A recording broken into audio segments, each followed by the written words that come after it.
Hi hi friends, எல்லாரும் எப்படி இருக்கீங்க? நல்லா இருக்கீங்களா? நான் தான் உங்க மகேஸ்வரி பேசுகிறேன். எப்படி இருக்கீங்க எல்லாரும்? சண்டே எப்படி போகுது? ஜாலியாக போகுதா? இன்னைக்கு சண்டே எங்கள் வீட்டில் என்ன சமையல் அப்படின்னு பார்த்தீங்கன்னா, நான் முட்டை குழம்பு தாங்க செய்ய போகிறேன். ஸோ நான் எப்படி செய்வேன் அப்படிங்கிறத நான் இன்னைக்கு உங்களுக்கு காமிக்க போகிறேன். ஸோ எல்லாரும் பார்த்துட்டு வீடியோஸ் பார்த்துட்டு எப்படி இருக்குன்னு சொல்லுங்கள், சரியா? ஸோ வாங்க வீடியோக்குள்ளே போகலாம். ஃப்ரெண்ட்ஸ், இப்போ நம்ம ஸ்டார்ட் பண்ணிடலாம். வானல் வச்சாச்சு, பார்த்துக்கோங்க. தெரியும் தான் நினைக்கிறேன். வானல் வச்சாச்சு. அடுத்து நம்ம ஆயில் போட போகிறோம். ஒரு 3 ஸ்பூன் 3 ஸ்பூன் ஆயில் ஊற்றிக்கோங்க. அதுக்கப்புறம் கடுகு, கொஞ்சம் சோம்பு, சரியா?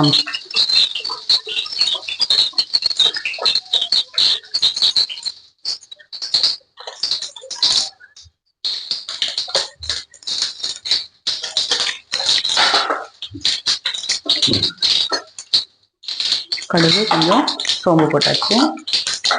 அதுக்கப்புறம் என்னன்னா, நான் ஆல்ரெடி வெங்காயம் தக்காளி அரைச்சி பேஸ்ட் பண்ணி நான் வச்சிருக்கேன். வெங்காயம் தக்காளி மட்டும்தான், ஒரு 5 தக்காளி 3 வெங்காயம், சரியா? இது அப்படியே நம்ம இதில் இப்போ கலக்க போகிறோம்.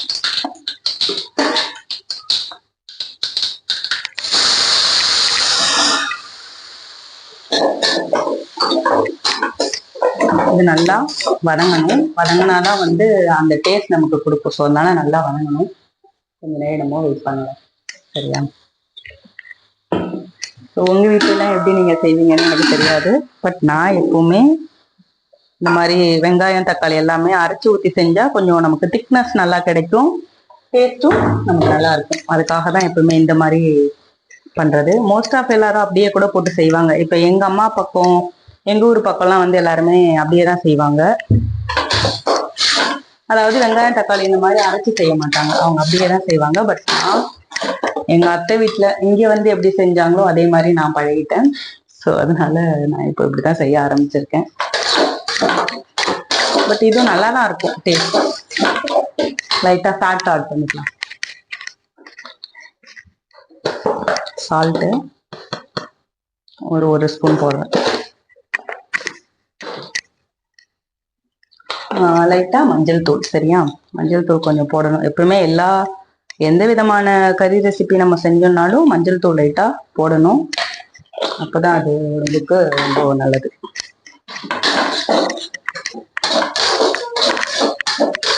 கருவேப்பிலை கொத்தமல்லி ஆக்சுவலாக போடணும். பட் கருவேப்பிலை கொத்தமல்லி காலி ஆயிடுச்சு. இங்கே பக்கத்தில் எதுவும் கடை இல்லைன்னு, எல்லாமே தூரம் தான் போகணும். இப்போ நாங்கள் இங்கே புதுசாக வீட்டுக்கு வந்திருக்கோம் இல்லையா, இங்கே எதுவுமே நமக்கு பக்கத்தில் கிடைக்காது. எல்லாமே கொஞ்சம் தூரமாக போனால் நமக்கு ஒரு கிலோமீட்டர் தாண்டி போனால் தான் எல்லா பொருளுமே கிடைக்கும். ஸோ இங்கே வீட்டில் யாரும் ஆள் இல்லைன்னு நான் போகலை, அப்பா நினச்சிக்காதீங்க. ஆனால் கருவேப்பிலை கொத்தமல்லி போடணும், அப்போதான் நல்லா இருக்கும். நான் இல்லாததுனால ஆட் பண்ணலை, நீங்கள் கண்டிப்பாக ஆட் பண்ணிக்கோங்க. அதே மாதிரி பட்டோ லவங்கோ அதெல்லாம் கூட போடுவாங்க. நானும் மோஸ்ட் ஆஃப் டைம் போடுவேன். இப்போ எனக்கு அந்த ஸ்மெல் பிடிக்கல, அதனால நான் இன்னைக்கு இதெல்லாம் ஆட் பண்ணல. இது நல்லா வெந்ததுக்கு அப்புறம் தேங்காய், ஆல்ரெடி தேங்காய் வந்து ஒரு 4 பில்லைன்னு சொல்லுவாங்கல்ல, 4 பில்லை கீறி அதை நான் திரும்பி வச்சிருக்கேன். கூட கொஞ்சம் பொட்டுக்கல்லை ஆட் பண்ண போறோம். திக்னஸ்க்காக தான், வேற ஒன்றும் இல்லை. ஒரு கொஞ்சமா பொட்டுக்கல்ல, அப்புறம் சோம்பு, ஒரு இந்த அளவுக்கு சோம்பு, அவ்வளவுதான். சோம்பு போட்டு இதை நம்ம மிக்சியில மிக்ஸ் பண்ணிக்கலாம்.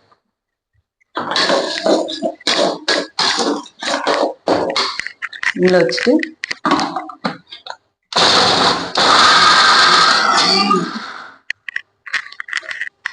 நல்லா மிக்சியில போட்டு நம்ம இதை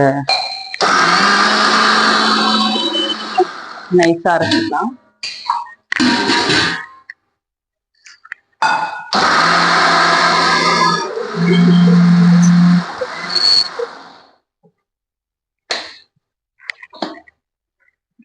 சூப்பரா அரைஞ்சு வந்துருச்சு பாருங்க.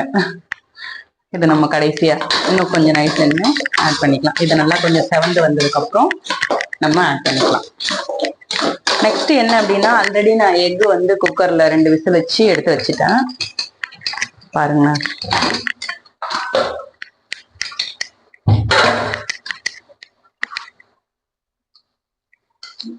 மேக்சிமம் 2 விசில் வச்சாலே நமக்கு எக் நல்லா சூப்பரா வெந்துடும். நானும் அதே மாதிரி 2 விசில் தான் வச்சேன், நல்லா செமையா வந்துருச்சு. இதை நம்ம 2 கட் பண்ணி நம்ம இதுல சேர்த்துக்க போறோம். ஒவ்வொருத்தவங்க ஒவ்வொரு மாதிரி செய்வாங்க.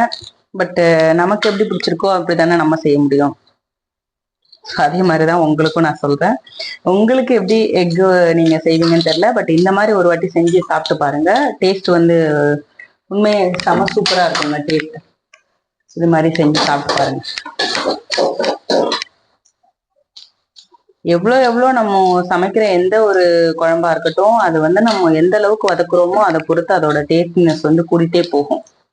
நம்ம அந்த ஆரோஹன்ஸ்க்கு, அதாவது அரோஹன்ஸ்க்கு நம்ம வந்து எந்த அளவுக்கு முக்கியத்துவம் கொடுக்குறோமோ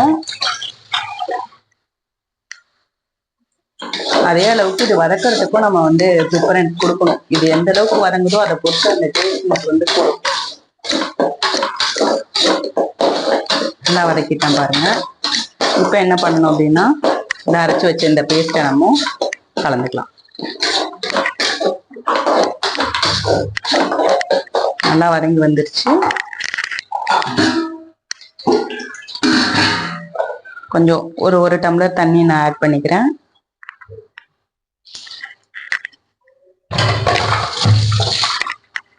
ஆட் பண்ணி இதை நல்லா நம்ம வதக்கிக்கலாம். இதுவும் நல்லா அந்த பச்சை வாசனை போற அளவுக்கு நல்லா வதங்கினாதான் டேஸ்ட்னஸ் வந்து நல்லா இருக்கும். ஸோ அதனால பச்சை வாசனை போற அளவுக்கு நம்ம வதக்கிட்டு நம்ம தண்ணி ஆட் பண்ணிக்கலாம். தண்ணி ஆட் பண்ணி நல்லா இது கொதிக்கணும்.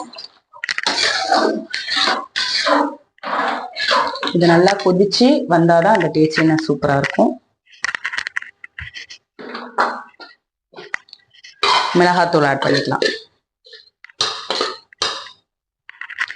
அவ்வளவுதான் நான் போடுவேன். இதுக்கு மேல போட்டா காரமா இருக்கும். ஸோ நிறைய நான் போட மாட்டேன். தனியாத்தூள் கூட சேர்க்கலாம் நம்ம திக்னஸ்க்கு. பட் நம்ம தான் கடல, தேங்காய், சோம்பு சேர்த்துருக்கோம் இல்லையா, அதுவே ஒரு நல்ல திக்னஸ் வந்து சூப்பரா கொடுக்கும். ஸோ அதனால தனியாத்தூள் சேர்க்கணுங்கிற அவசியம் கிடையாது. தனி மிளகாத்தூள் இருந்தாலே போதும். நமக்கு நல்ல ஒரு ஸ்மெல்லும் கொடுக்கும், வாசனையும் கொடுக்கும். அப்படியே கொஞ்சம் இருங்க, தண்ணி குடிச்சுக்கிறேன்.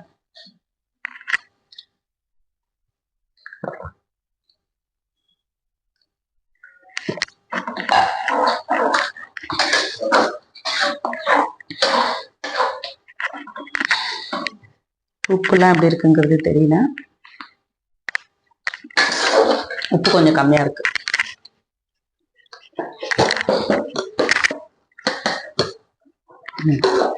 கொஞ்சமா நான் இன்னும் கொஞ்சம் உப்பு ஆட் பண்ணிக்கிட்டேன். ஸோ நீங்களும் அதே மாதிரி ஆட் பண்ணிக்கோங்க உப்பு கம்மியா இருக்கும்போது. இது நல்லா கொதிச்சு வரட்டும். நல்லா கொதிச்சு வந்தாதான் அந்த டேஸ்டினஸ் நமக்கு கிடைக்கும். அதுக்குள்ள நம்ம இந்த எக்கை 2 கட் பண்ணிடலாம்.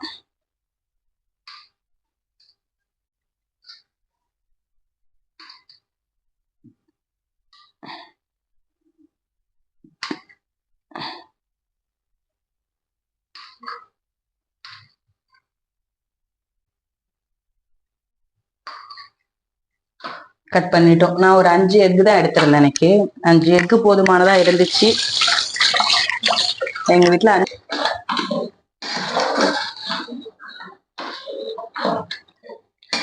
இருக்க அந்த கடல, அந்த தேங்காவோட இது வந்து நல்லா அப்படியே சுண்டி நல்லா ஒரு திக்னஸா வந்துடும். பார்க்கவே நல்லா சூப்பரா இருக்கும்.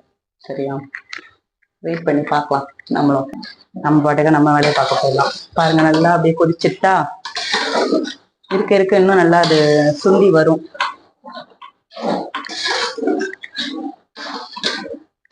எல்லாமே ஆட் பண்ணிட்டோம். இப்போ நம்ம கடைசியா எக்கையும் ஆட் பண்ணிட்டோம்னா கொஞ்ச நாளைக்கு கொதிச்சாலே குழம்பு ரெடி ஆயிடும்.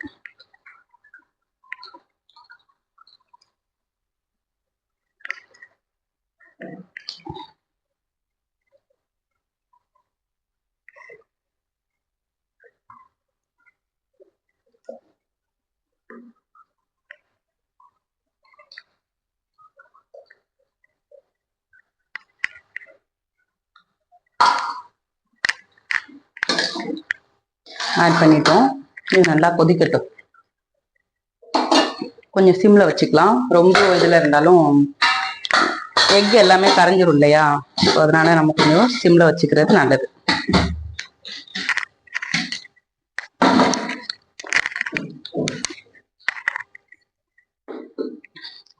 ஸோ அவ்வளோதான் ஃப்ரெண்ட்ஸ், மக்களே, இவ்வளோதான் எக் குழம்பு. எக் எல்லாமே செய்யறது இவ்வளோதான், சிம்பிள் மேட்ரு தான். ஸோ அது நம்ம செய்கிற ஸ்வீட்னஸ் பொறுத்து, அந்த டேஸ்டினஸ் பொறுத்து தான் அந்த குழம்பு வந்து டேஸ்ட்டாக இருக்கிறது, மற்றபடி வேறு எதுவுமே கிடையாது. பார்க்கலாம். இது நல்லா கொதிச்சிச்சுன்னா இறக்கிட்டு சுவையான முட்டை குழம்பு ரெடி. ஓகே, ஸோ நீங்களும் ட்ரை பண்ணி பாருங்கள். இந்த மாதிரி ஒரு வாட்டி ட்ரை பண்ணி சாப்பிட்டு பார்த்துட்டு எனக்கு எப்படி இருக்குன்னு சொல்லுங்கள். ஓகேவா? Thank you so much. Bye bye.